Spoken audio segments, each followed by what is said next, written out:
তো এখানে তো অনেকে অনেক পজিটিভ কথা বললেন, কিন্তু এটা টোটালি এই ইলেকশনটা একটা ইঞ্জিনিয়ার্ড ইলেকশন ছিল। এবং এটাতে আপনারা অনেকে রাগ করবেন, নির্বাচন কমিশন প্রধান এখানে আছেন, হয়তোবা এই বক্তব্যের পরে এই অফিসে আমার ঢুকতে দিবে কিনা এটা জানি না।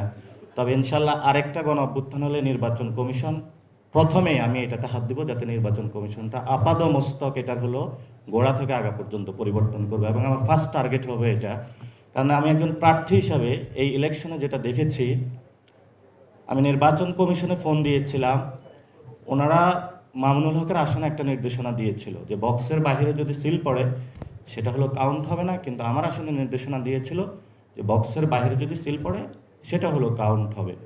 এবং সেখানে নির্বাচনের দিন ডিজিএফআই, এনএসআই এবং অন্যান্য গোয়েন্দা সংস্থা থেকে শুরু করে কীভাবে ডিসি অফিসে নগ্নভাবে একটা ইলেকশনের ইঞ্জিনিয়ারিং করতে পারে সেটা সাক্ষী এই বাংলাদেশ দেখেছে। এবং সেই রিপোর্টগুলো আমরা বিভিন্ন জায়গায় ইন্টারন্যাশনাল কমিউনিটির কাছেও দিয়েছি।